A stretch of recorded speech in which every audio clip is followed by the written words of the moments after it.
As you probably saw in one of my recent videos, I backtracked on a previous video saying that I wasn't going to be purchasing Madden 24, and now, in all likelihood, for worse or for better, I'm probably going to get it solely for content creation purposes. With that being said, this video is inspired by my boy Octagonal Gaming, who recently dropped a video titled, "It's time to start thinking about Madden 24. If you guys enjoy in-depth franchises in multiple different games, I highly recommend that you check out Octi's channel. He's a longtime homie, and he's probably one of, if not the most, hardworking content creators within the sports gaming community. With that being said, now that I've changed my mind on getting the game, I've come up with 4 teams that I'm considering doing a franchise with, all of them being in the AFC. So without further ado, let's talk about it. We're coming in hot with the first team that I'm going to be talking about, and the first team that I'm considering is none other than my favorite team, the Tennessee Titans. Now, I was taken aback when both Octi and Mr. Hurricane ended up doing franchises with the Titans, but when I watched both of their intro videos where they explained why they were picking the Titans, it ended up making sense. Going into last season and coming off of bogarting the #1 seed in the AFC, I'll admit, I had my two-tone blue sunglasses on, and I really thought it was kind of weird, but the reality ended up being that the Titans couldn't overcome a second straight season of injury troubles, and they ended up losing their last 7 games and finishing 7-10. This offseason ended up going exactly how they both mentioned it would. They ended up losing some key players like Nate Davis and David Long to free agency, and cutting longtime starters Ben Jones and Taylor Lewan. Now, usually for my rebuilds, I like to pick teams where I can draft my own quarterback, with last season being an anomaly with Desmond Ridder ending up being the starter in my Falcons franchise and being better than I thought he would be, and this year could be more of the same. Ryan Tannehill is likely to be gone after this season, but the Titans do have 2 young quarterbacks in Malik Willis and Will Levis. Willis was a 3rd-round pick in 2022, and Levis was an early 2nd-round pick this past spring, so I don't think I'm necessarily married to either quarterback, and I'll have plenty of options when it comes to that, but if one of them does well, we might just do the whole series with them as the quarterback. Other things I'm going to have to plan around is potentially replacing Derrick Henry, who's 29 years old right now, as well as finding more weapons in the passing game beyond Treylon Burks and Chig Okonkwo. I'll also have to shore up the offensive line and add more talent around 1st-round pick Peter Skoronski. Defensively, the Titans actually aren't too bad off, with guys like Jeffrey Simmons, Kevin Byard, Harold Landry, and Roger McCreary, and the additions of Arden Key, Sean Murphy-Bunting, and Azeez Al-Shaair. The Titans certainly don't lack defensive firepower. I will eventually have to replace Danico Autry at some point, and I'll have to continue to develop our young cornerbacks. Christian Fulton is in the final year of his contract, so I'll have to make a decision on him as well. The good news is the Titans will be in a much better salary cap situation than they were this past offseason, but this team definitely has a lot of work that needs to be done if they want to take their division back from the dreaded Jaguars. The second team that I'm considering using is the Las Vegas Raiders. I did use the Raiders for a stream series a few years ago, so I do have some familiarity with the team, but this is a much different roster than what I had a few years ago. Derek Carr is gone now, and replacing him is Jimmy Garoppolo. I'm personally not a big fan of Jimmy G, and there's a pretty strong potential that he might not even be on the roster due to not being able to pass a physical, so he might not even be my starter. The problem with the Raiders is that they really have no other options. Brian Hoyer is a good backup, but that's about it.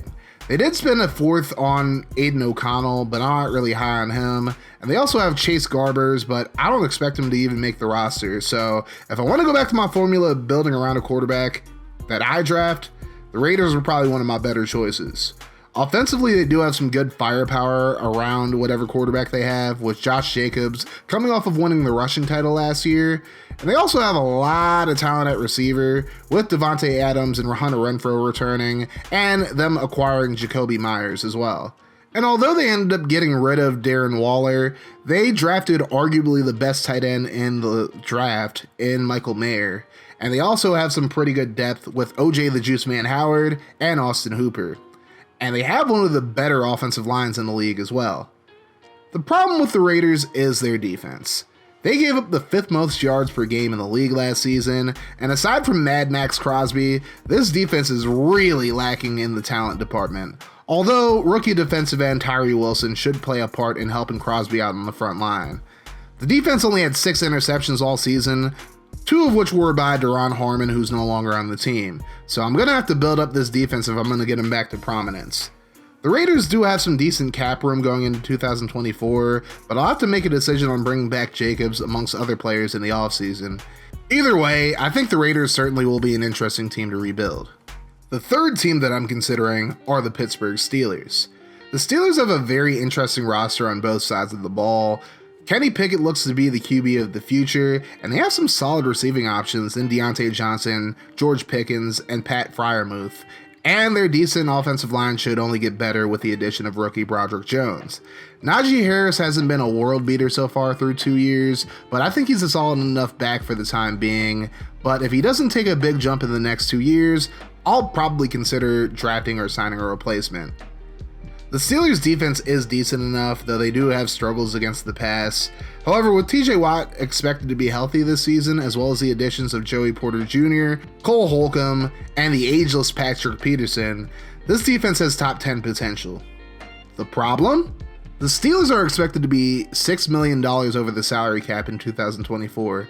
So I'm going to have to make some tough decisions with the roster after year one if I end up picking them as my franchise team.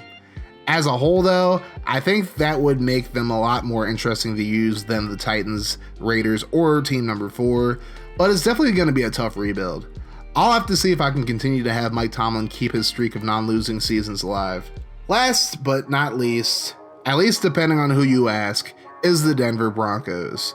The Broncos on paper have a ton of talent on both sides of the ball, but they really were a putrid offensive team, although I think it's pretty valid to blame Nathaniel Hackett for a lot of that.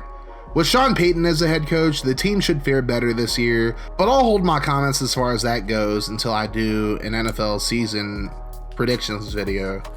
Let's talk about the Broncos roster. Russell Wilson's still going to be the starter for at least the next 2 seasons, but he had a really bad year last year. That being said, again, a lot of people blame Hackett for that, and with Peyton now the head coach, Russ should bounce back to what he was in Seattle. And he certainly has the offensive weapons to do so, with Jerry Jeudy, Courtland Sutton, and Tim Patrick all being very talented receivers. We'll see how we can fit in rookie receiver Marvin Mims into the fold as well. At tight end, we don't really have a whole lot of talent, but the starter should be Greg Dulcich. He missed the early part of the season, but he ended up being decent despite the issues in the passing game. So we'll have to see if he plays all 17 and see how he develops. At running back, things might be a bit murky with Javonte Williams coming off of a gruesome knee injury last season, but if he's able to get back to the form he was at in his rookie season, this offense could thrive. The Broncos offensive line gave up a league-high 63 sacks last season, but they did upgrade the unit with the additions of guard Ben Powers and tackle Mike McGlinchey. We'll just have to see how they gel together with the returning starters, but the Broncos should certainly fare better in pass protection. Despite the offense's issues last season, the Broncos actually had one of the best defenses in the league, and that should continue going into this year. I'll be inheriting stars on the defensive side in Patrick Surtain II and Justin Simmons, as well as having a solid duo in edge rushers Randy Gregory and Frank Clark. Josie Jewell's a solid option at middle linebacker, but I'm going to have to get him a running partner because Alex Singleton just ain't it. And the defensive line could also use some fixing up as well. Zach Allen and DJ Jones are serviceable, but if I want to get this team to the next level, I'm probably going to have to upgrade the whole unit. All the talent the Broncos have is great until you realize that they are in a worse situation salary cap wise than the Steelers are. The Broncos are projected to be $33 million over the salary cap in 2024, and with guys like Jerry Jeudy, Mike McGlinchey, Dalton Risner, Ben Powers, and Lloyd Cushenberry all in the final years of their contracts, we're going to have to replace some guys. Still, the Broncos are a very enticing team to use. I don't think they're a team that a lot of people use for their franchises usually, but they could be very, very close to rebuilding very soon. So that's what interests me about them. For the record, I probably won't be deciding what team I'll be using for my franchise until closer to when Madden 24 comes out. But let me know in the comments section what team you want to see me do a franchise with. And it doesn't have to be a team in the AFC. It doesn't have to be a team that I mentioned, because I could end up doing a stream franchise with one of your selections. Also, just for the record, another thing that I'm planning on doing with Madden 24 is doing a 32 team franchise where I control all 32 teams and I just play as each of the teams. I'll explain it more closer to when the game comes out. But if you guys are interested in that, make sure you guys go follow me on both Kick and Rumble, where I'm currently streaming at. And also sub to my VODs channel called Kaz Create VODs, where I'll be posting all of my VODs for now on. Anyways, if you guys enjoyed this video, make sure you guys hit that like button, hit the sub button if you are ready for some Madden 24 franchise action over here on Kaz Create Gaming. And of course, turn your notifications on to join the notification gang. That way, every time I upload a video, you guys will be notified. And we're going to keep this mofo rolling here on Kaz Create Gaming. If you guys want to see more from the channel, check out the playlist and the video in front of you.